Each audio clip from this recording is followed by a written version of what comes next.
This is the kind of life that truly makes people envious. A man determined to give his wife a perfect home, spent years working alone in the wilderness. After gathering hundreds of logs and dedicating nearly 8 full years, he built a luxurious wooden cabin that feels more like a work of art. Inside, every modern living facility is in place, complete with a private bathroom and a fully equipped kitchen. Pure comfort in the middle of nature. This story begins on Alan's very first day in the wild. After quitting his job, he decided to build his dream home deep in the forest. Fortunately, the entire mountain belonged to his family, giving him complete freedom to work without worry. With strong support from the local post office, no tree could withstand more than a few rounds in his hands. However, stripping the bark proved to be the most time-consuming step. This process removes insects and eggs hidden inside the wood, greatly extending its lifespan. So Alan had no choice but call on his father for help. Transporting massive logs was impossible by manpower alone, and only the family's old tractor could handle the job. Even so, the workload was enormous. Just collecting enough timber took Alan nearly a full year. Next came planting the foundation. The soil was loose, making excavation easier, but to prevent future sinking, every pit was filled with gravel before massive stones were hauled into place. Though both men were inexperienced builders, they understood one thing clearly: a strong foundation is everything. Each multi-ton stone had to be drilled and reinforced with steel bars to secure the structure. To lift the logs into position, Alan even built his own lifting device, saving the cost of renting heavy machinery. Despite being a bit exhausting, it worked surprisingly well. Soon, the main beams were in place, and before they knew it, winter arrived. The first snow of early winter quietly covered the site. After a short break, the exhaustion faded and their skills became sharper. As the snowfall intensified, Alan finished securing the beams and decided to pause the project until spring.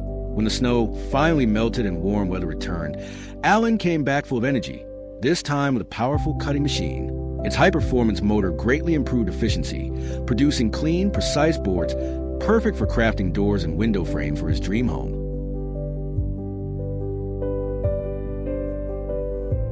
Because the house was built with a traditional log cabin structure, Alan had to fix the door frames on both sides first to avoid future problems before raising the surrounding walls. However, the only tool he had for cutting grooves was an old, second-hand chainsaw, which was far from ideal and greatly slowed their progress. Window openings also had to be carefully reserved during construction. By the time another winter arrived, the walls had barely reached half a man's height. For the sake of his elderly father's health, Alan decided to pause and wait until spring. Once work resumed, both of them naturally sped up, working harder each day. Rain or shine, Alan stayed on the job, while his father helped refine details. As the walls took shape, Alan cleverly used a tractor and pulleys to move heavy logs into place.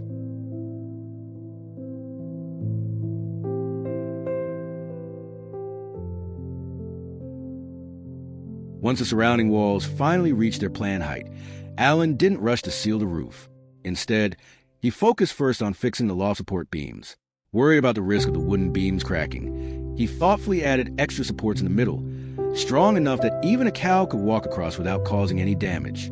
After that, he installed 2 8-meter-long logs on the east and west sides of the cabin frame, laying a solid foundation for securing the future roof rafters. With the main structure of the log cabin complete, it was time for the most exciting stage, raising the roof. Alan brought in a thick tree trunk and inserted it into the preset wooden socket in the ground, using it as the main ridge pillar, together with the vertical posts on both gable walls. This formed the base of a sturdy triangular roof frame. Using a hand-cranked pulley system, he slowly lifted the final main beam into place. Judging by the difficulty, it was a task that demanded years of experience. Although each step on camera lasted only a few seconds, nearly 2 full years had passed since the project first began. That year, winter arrived earlier than usual, and heavy snow made high-altitude work especially dangerous. Even so, with his father's insistence, the remaining 2 ridge beams were finally installed, ensuring that roof planking could begin as soon as spring arrived. After so much practice, Alan had become highly skilled with hand drills and tools. As each rafter reached its position, the remaining work became straightforward, simply fixing the boards neatly in place. Thanks to his cutting machine and his father helping below, progress was steady and efficient. To improve indoor lighting, Alan decided to open an eye in the roof. marking the future skylight. Precise measurements allowed him to replicate the skylight frame at a perfect 1-to-1 scale. With guidance from the experienced old carpenter, the installation went smoothly. After trimming the boards to the correct size, the entire roof structure was finally sealed, bringing the cabin one step closer to becoming a true home.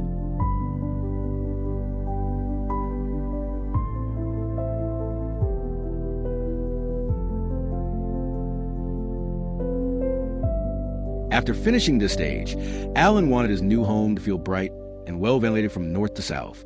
To achieve that, he repeated the same process on the opposite wall and built a matching window. Although the cabin was beginning to feel like a real home, Alan knew there was still a long list of work ahead. Once the roof was roughly sealed with wooden boards, he added a layer of plywood on top before moving on to full waterproofing. This extra layer improved both the stability and durability of the structure. Only then did he begin laying asphalt sheets.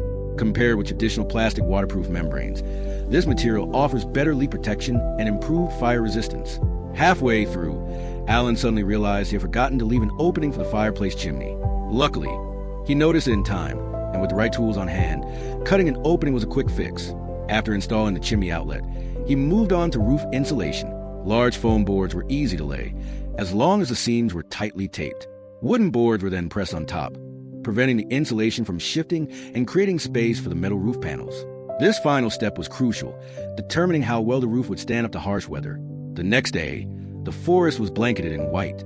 Thankfully, the roof was complete, and even with a blizzard outside, Alan could calmly seal the exterior walls. Each board overlapped carefully, allowing rain and snow to flow away while adding depth and texture to the cabin. With the windows finally delivered and installed smoothly, and proper edging added to the skylight, the cabin's refined look truly came to life. However, the gaps between the walls were still a bit too wide.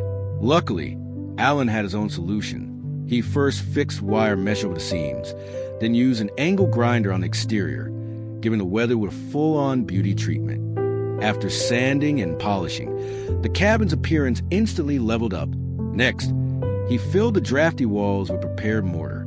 Thanks to the wire mesh underneath, the mortar adhered firmly and evenly. While waiting for it to dry, Alan didn't slow down. He cut more wooden boards, not only to trim doors and windows, but also to speed up the move-in plan. Together, the two began building solid wooden doors.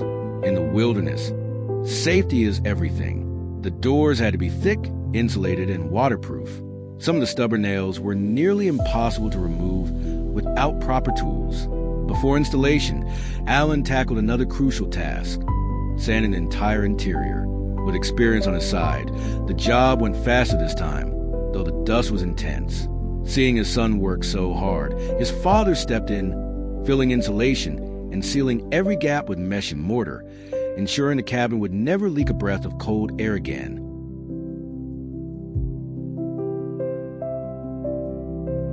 Once this stage was finished, a reliable fireplace became essential to survive the winter comfortably.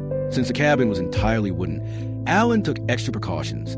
He first built a small platform in the corner, laid down heat-resistant materials, and only then moved the fireplace into place. After carefully installing the chimney, he couldn't wait to light the first fire. As thin smoke slowly rose from the chimney, the forest outside was already wrapped in silver. Snow clung to bare trees like blooming cherry blossoms, and a thin layer of ice had formed on the calm lake. The sudden drop in temperature caught them off guard, reminding Alan that the cabin door was still missing. Luckily, it had already been made, with the hinges, lock, and handle installed, and 2 extra bolts added inside. Even a curious bear would have to give up. With the exterior nearly complete, Alan was finally ready to begin the interior finishing.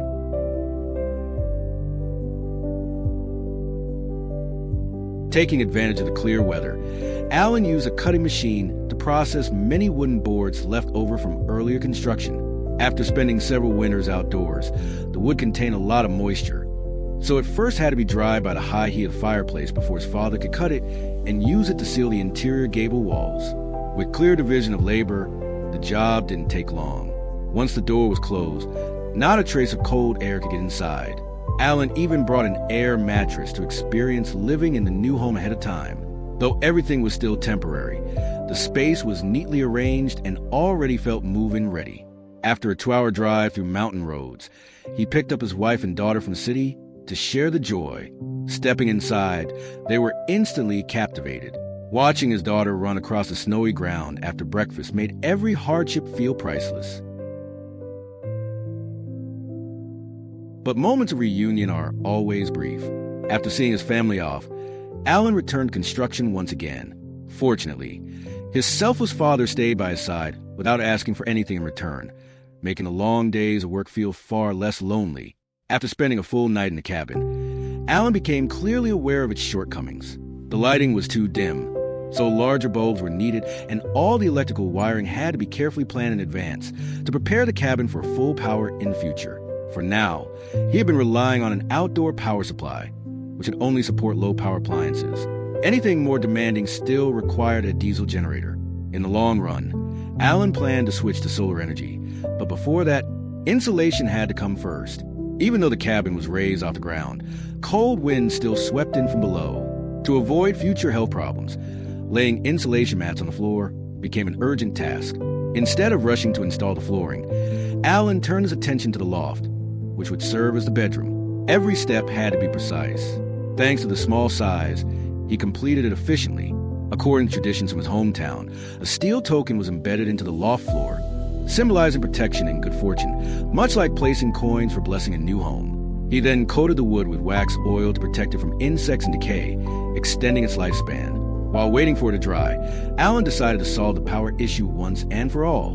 In an open clearing, he assembled a base and mounted 4 solar panels, paired with a large battery. This system would be enough to support daily household needs. After wiring everything and installing a distribution box indoors, power anxiety in the wilderness disappeared. Only then did Alan begin laying the floor, as dark clouds rolled in and heavy rain poured down, turning the steady sound of rainfall into a quiet reward for hard work.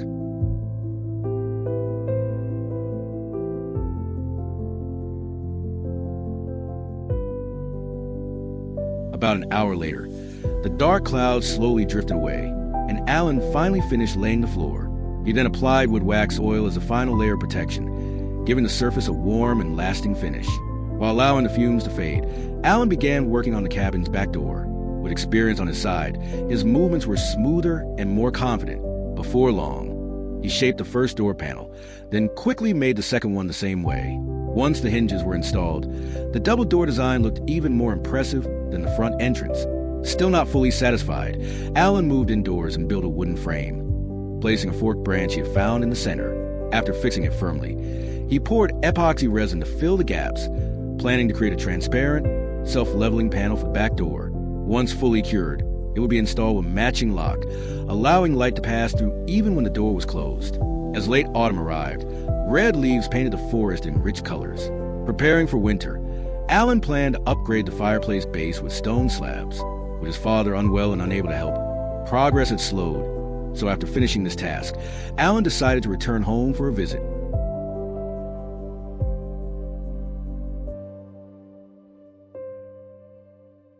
When Alan finally returned, winter had already set in. During his time away, he lost his father. Years of hard labor had led to a sudden acute heart attack, striking without warning and leaving the family no chance to prepare. Standing in front of the clothes his father left behind, Alan's mind filled with memories from the cabin, moments of working together, and the familiar scenes of every journey when he could sit in the car like a child, knowing his father was there. Now, the once lively room was empty, and the silent, hard-working figure was gone. After steadying his emotions, Alan quietly returned to work. Completing the wooden cabin was also a promise his father had left behind. He began by using square timber to build partitions, carefully dividing the interior space. The first task was the bathroom. With limited room, a 1.5-meter layout was just right, and to maximize space, he designed a sliding door. Living in the wild meant making use of local resources.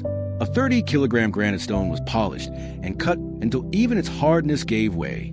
After drilling holes for the water pipes, it became a sink that money simply couldn't buy. Once the toilet was installed, the small room instantly took on a hotel-like feel. Next, Alan focused on the bedroom. Since his daughter would move in later, safety was a top priority. He crafted sturdy railings using tree branches, which blended naturally with the cabin, while saving on material costs. For easier access, he quickly built a ladder and added handrails, ensuring his wife and daughter could move safely. As the cabin grew more complete, the old woodworking corner lost its purpose.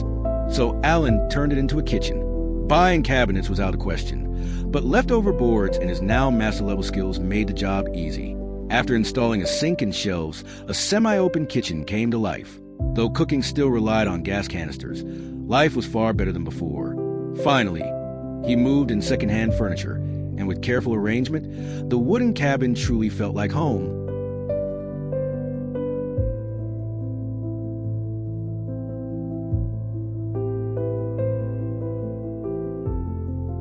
Today happens to be Christmas Eve.